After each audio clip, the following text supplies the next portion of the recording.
Kris, just right here. Darnell Nurse was getting a lot of shifts in the morning skate on the right side. I know he's been kind of getting some shifts during the game as things kind of go, the play kind of goes with Travis Dermott. But is there a reason to kind of get him on that right side tonight and try to maybe start him there? There'll be more shifts on the right side tonight, and I think that'll benefit him. I think there's pros and cons of playing your offside. One, in the offensive zone, getting the puck off the wall makes it a little more difficult, but a lot of other things is beneficial. Carrying the puck into the zone, being on your offside, you can protect it, you can get it up ice a little bit easier. If you do get the puck in the offensive zone with control, carrying the puck to the middle is much easier when you're on your offside. Defending off the rush, being able to check is easier on your offside. So there are benefits. There are other things that are a little more difficult. Tonight we'll see him having some shifts on the right side and left. He talked this morning about his kind of focus on being a bit more physical. Have you seen that out of him, and does that kind of open up other areas of his game if he's doing that? No, he's got to be assertive. He's got to be quick to close. I think he's one of the best in the league at doing that just because of his physical ability, his speed, his strength, and then also just his reach, being able to get his stick on so many pucks. So, we'll encourage him to be playing fast like that because, it's difficult when he's on his toes and eliminating that time and space. It's hard for the other team to make any plays against him. Hey, Kris, what do you make of the penalty kill? I mean, in the playoffs, you guys were so effective, kind of was a key reason why you got to where you were. Struggled so far early this season. Are there any glaring things that you're seeing that are causing you issues? I think it's a little bit of everything. I think we've been a little bit slow. I think we've been getting used to each other, who's been out there. I don't think we've had as many saves as we did in the playoffs. I think our penalty kill right now is, I know it is dead last, but on the analytics side of it, we are somewhere in the middle, and that's probably where we probably should be. But a lot of room for improvement, and that's for our defensemen with clears, our forwards breaking up more plays, especially on the forecheck, goalies making some more saves. A lot of things. Just collectively, we can get a little bit better everywhere.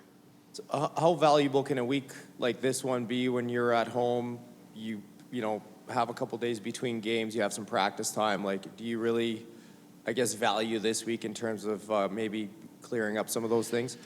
Absolutely. We got a couple opportunities this week, especially 3 practice days, 2 after tonight, that we can clean up a lot of things. The penalty kill being one of them, but a lot of things. Our power play is not firing on all cylinders. Our goal scoring hasn't been very good. There's still things defensively that we can get better at. We've got a list of things that we can address, and we intend to do that this week. Appears as though Emerson's out. What did you think of his play in the 2 road games? I thought it was fine. It wasn't outstanding. It wasn't exceptional. It wasn't terrible. I think, we've got a 7-man rotation. We got 7 D-men, and 3 of them have been pretty much rotating. So, I know there's more from Ty. It's just tonight he's going to be our odd guy out. All right, there's teams that play zone well, Vegas, Boston. This team's got a pretty specific defensive identity as well. I would assert probably play man better than anybody. How does it change anything at all that you do in terms of creating looks and opportunities off of ozone cycles? Absolutely. You have a team that plays man-on-man, and as well as Carolina does, it makes it tough to get to the net, and everyone's takes a lot of responsibility on playing their man and not getting beat. And, there's some things that we can do. But when you're playing against a team that plays man-on-man, it's easy to get playing on the perimeter. Just having possession of the puck and having some cycles or scissors. And it looks nice, but ultimately it's not efficient. You need to get the puck to the middle of the ice, into the slot. That's where you get the goals. And so we got to make a effort of driving that puck into the dangerous areas.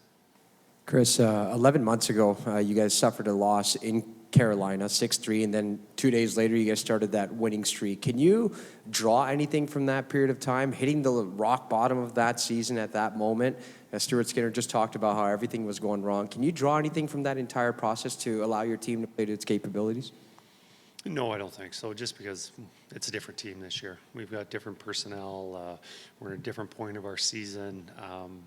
Obviously it was a turning point of our season last year and it looked good. But just to draw comparisons, no, I don't think we can, just because it's two different teams. Kris, what have you thought of Podkolzin in the last few games specifically, and maybe even the Dallas game? And are you seeing more out of his game? I've seen a lot out of his game through exhibition, the regular season. I know he's not got onto the score sheet yet, but I think there's been a lot of chances, and especially I think about the Dallas game. I think there's 3 different opportunities where he had chances to drive the net, and he did. And he's a big guy, he skates well, protects the puck well. He's got a pretty good shot, and I think there'll be some offense. We'll be receiving some offense from him in the future. So I just encourage him just to keep playing the way he has been. It looks like, at least from the lines, you maybe switched up your bottom 6. Any reason what you're looking for in those different combos? A little bit of a reward for Podkolzin and Perry. I think they played really well to start the season. They've been pretty much stapled on that 4th line. I think this is just an opportunity for them to move up in the lineup, get a little more responsibilities.